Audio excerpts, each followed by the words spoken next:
This weekend brought us the royal wedding of the century as 19th in line to the British throne, soon to be 20th, Peter Phillips married Harriet Sperling at an intimate family ceremony in the Cotswolds. All of the royal photographers were at the intimate ceremony, albeit standing outside in the rain. And I did not see any Hello Magazine exclusive photos, although they did clearly have multiple staffers on the ground talking to insiders, getting pictures and video. So not a huge blowout affair, but not a small one either. Let's talk about the styling of the bride and her bridesmaids, as well as the wedding guests, which did include some familiar faces. A lot of you have already asked me, was this Kitty Wales? I don't think it was. I'm still formulating my opinion on this one. Hopefully by the time we get to Kate in this video, I will have an answer for you. But let's start with the bride, Harriet Sperling, who is a pediatric NHS nurse. This is her second marriage, as it is for the groom, Peter Phillips, as well. Now, Peter Phillips, if you do not know who this man is, this is Princess Anne's son. He was the eldest grandchild of Queen Elizabeth II. I did not realize before this weekend, a lot of people still have very strong feelings about women entering a second marriage wearing a traditional bridal gown, wearing white, and wearing a veil. And I am not just bringing that up because of all the comments I've gotten this weekend talking about, well, why isn't the Daily Mail mad about Harriet wearing a veil when they were mad about Meghan? You know damn well why. And I know it's a rhetorical question, but you know that they don't actually care. It was just a stick to beat Meghan with. Let's write them off as irrelevant, because I have actually discovered, again, through comments from people who I believe aren't making a snarky remark or caring about Meghan in any way, that a certain generation, especially of women, do really care that divorcees and women entering, a marriage that is not their first are wearing veils and white. It's a very interesting vestige of a past era of propriety. Most people are just kind of observing. From what I've seen, there hasn't been a lot of hate necessarily. How dare she? She's not virginal. I've actually seen quite a bit of, well, if this is what she wants, good for her, even though there is a subtext there of, it's not the norm. I'm not trying to make a point with this, it's just that's the conversation that is swirling around this bridal look. To talk about the look itself, however, the dress is by Amelia Wickstead. I believe it was custom. Now, Amelia Wickstead did talk to Vogue about the process of designing and crafting this gown. There were some really lovely photos in Vogue about that process, so you can get a good look at the lace on the dress, as well as this fabulous train. There is something romantic about a rainy English countryside wedding, but I do believe that it robbed us of the ability to see the train in its full glory because it was being carried along with the veil for basically the entire time that Harriet was outside on her wedding day. I did warm up to this dress. I wasn't sure. There's a lot going on, At first, I was not sure what I thought of this. I like the columnar shape, the very straight line of the dress itself paired with that train. Maybe we could have lost some of the volume and length of the veil, although the veil itself is gorgeous. The lace on the top part of the dress is also stunning. We are told by Amelia Wickstead that this is a lace over jacket, so it is pinned, I'm assuming, over the square-necked gown. It's gorgeous. I love it for 2026, sort of a spin on the famous lace royal wedding gown that we all saw in 2011, but kind of updated now with the neckline and the slim skirt. And I do like that in an era of clean girl minimalism spilling over into bridal fashion, we get a very maximalist version of it with Harriet's royal wedding dress. A lot going on, but I'm not mad at it, I think is my final verdict on this bridal look. But okay, let's talk about the jewels, which I don't know if they were on anyone's bingo card. Harriet was wearing a borrowed diamond tiara and a set of earrings, both by the jewelers Pragnell. Now, Pragnell is a family-owned jeweler based in Mayfair, who also made Harriet's engagement ring, which Peter Phillips designed for her. He based it off of the ring belonging to Queen Elizabeth II that she would have received in 1947. We haven't had a fabulous look at the ring yet, but it is a sparkler, as are both the earrings and the tiara that Harriet wore for her wedding day. Now, we are told that the tiara was on loan because this piece belongs to the Pragnell family. So this is not a new tiara entering the royal vaults, but you can still see some family influence in this piece, making it likely the reason that it was chosen. If you are familiar with royal jewels, especially royal tiaras, you probably spotted some connections to a piece owned by Princess Anne. This is the Meander tiara, which she inherited from Prince Philip's side of the family, with that quintessential Greek key motif, the very geometric square right angles. Princess Anne lent the Meander tiara to her daughter, Zara Phillips, when she married Mike Tyndall. I'm surprised we haven't gotten a Tiara Gate-esque story about this. Family rift. Princess Anne refuses to lend tiara to daughter-in-law Harriet. Maybe this piece is just earmarked for brides from the family to wear it. Or maybe Harriet, with, again, her maximalist taste that I'm picking up in this wedding ensemble, wanted something a little different. Any reason could be the reason. I love this tiara. I'm very intrigued by it, with the mix of the geometric and the very Edwardian delicate festoon detailing. You got florals, you got bows, you got drops, pearls, diamonds. It's fun. Very feminine. I like it. I did also really enjoy the styling of Harriet's bridesmaids. There were 3 bridesmaids for this wedding: Peter Philip's daughters Savannah and Isla, as well as Harriet's daughter Georgina. I believe they are 15, 14, and 13 respectively, although the internet does not agree on how old Georgina is. But I like their little dresses. They're cute, they're modern, they're sleek. They could get recycled for a Trooping the Color outfit in, what, a week? The only thing I question are these ballet flats. Girls, I'm so sorry. Your feet must have been so soggy by the end of this day, and you weren't even wearing stockings. Good heavens, what would Kate say? Let's talk about the wedding guests really quickly. Catherine, Princess of Wales, did attend wearing a Roland Mouret dress. Like I said, this is not Kitty Wales. I know that for a fact, and I am actually inclined to dub this Duchess of Cambridge, because this silhouette now is becoming part of her uniform. The boater hat with this very trimmed in at the waist dress situation.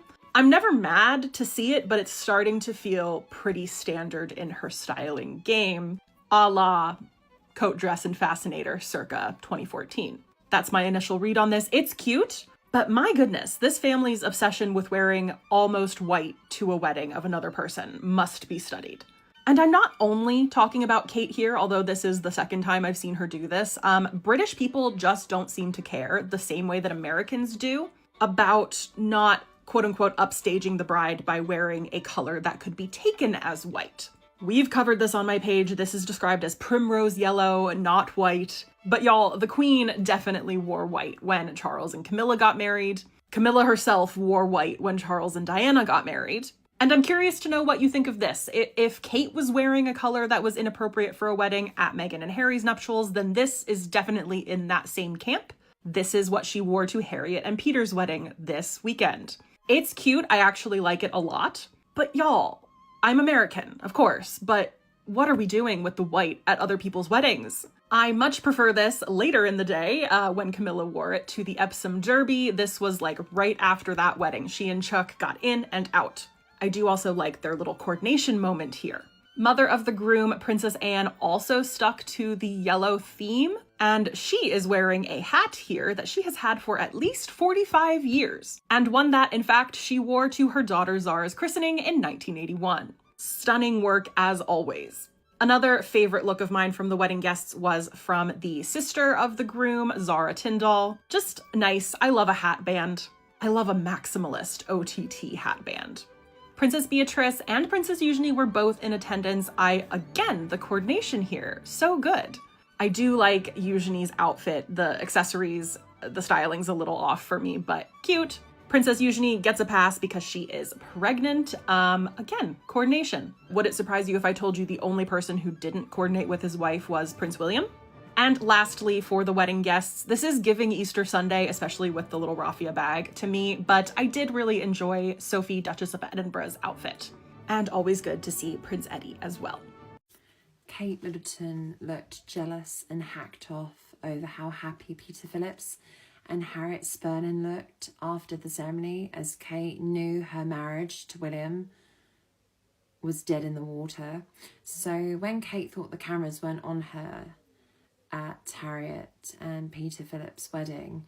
When she arrived and when she left the church afterwards, she looked really miserable and bitter. And it's almost like she was really jealous over how happy Peter and Harriet were and that they'd got married. And it wasn't just sex, it's love again. And it only took Peter a year to propose to Harriet, which was very similar to that of Harry and Meghan's courtship. And Kate looked foolish yesterday as she knew it took William 10 years to propose to her. I mean, who the hell waits 10 years for a proposal unless you're desperate, which Kate was. But Peter had his hand on Harriet's behind and her waist, and Kate hasn't got that with William. They were very, very touchy yesterday, Harriet and Peter, with each other, and Kate hasn't got that with William. It's almost like a hands-off relationship.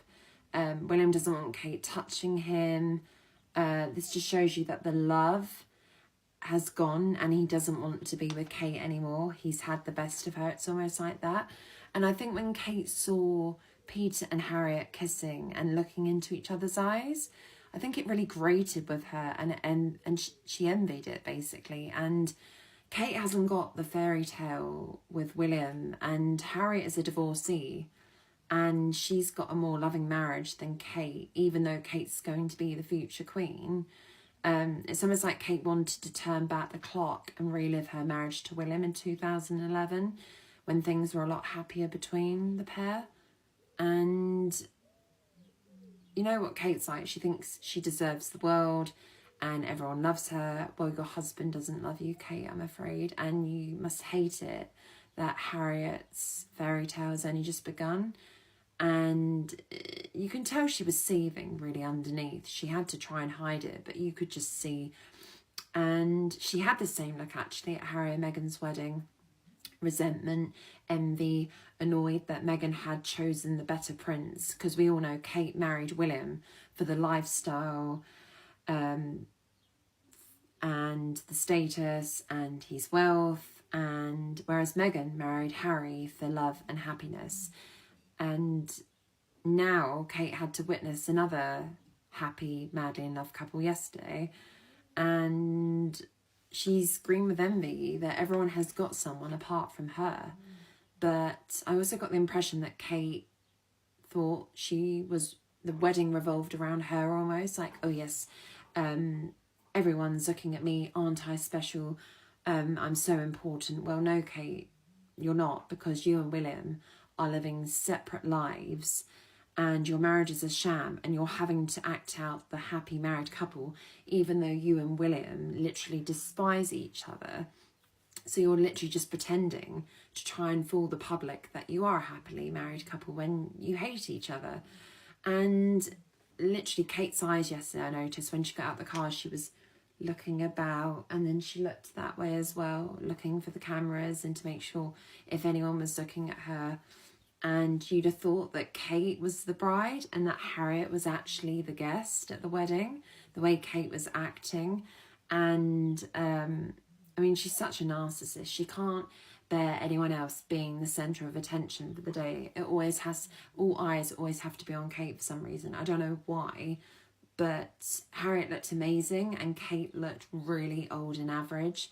And I bet when she saw Harriet walk down the aisle in that beautiful wedding dress by Amelia Wickstead, Kate was spitting pips, because I think secretly Kate wanted Harriet to look awful and for the dress to be a complete disaster.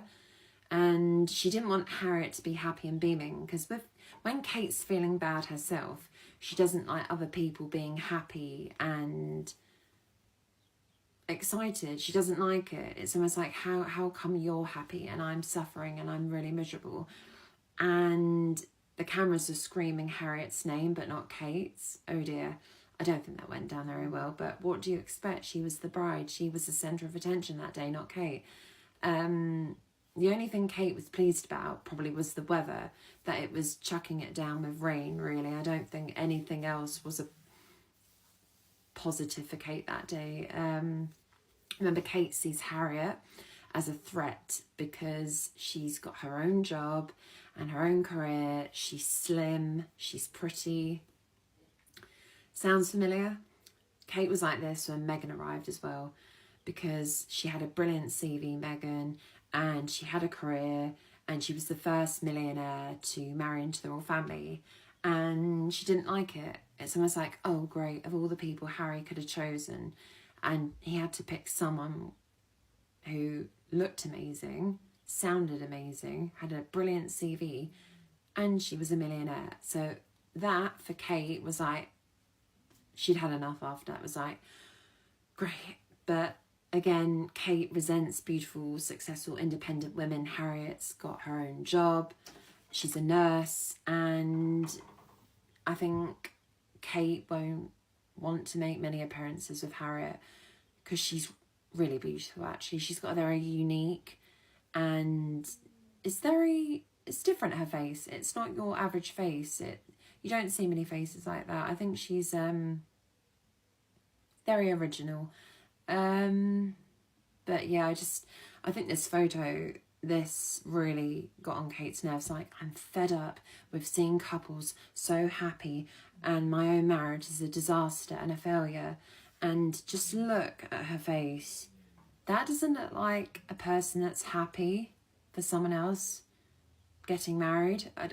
To me personally, you might have different opinions on her as per usual, but I just thought she didn't look excited or happy for Peter and Harriet, because of course when it was Kate's wedding, everyone had to be happy on that day, all the guests and all the family members. So it's all right, everyone has to be on their best behaviour when it's Kate's wedding day, yet when it's Harriet's wedding day, she sort of lets her true colours show, and you can just see the resentment in her face. And I didn't like the outfit, as I said in my other video. I'm not going to lie and say I liked it. 750 quid. I don't know how it's sold out. I'm shocked, but there we go. It's just my opinion. And if you don't like my opinion, then just block me. It's simple as that, guys. Don't even leave a comment, just block me. I'm staying on here, so come at me all you want, but I'm not budging, because someone else said that you have to make it an even playing field on here.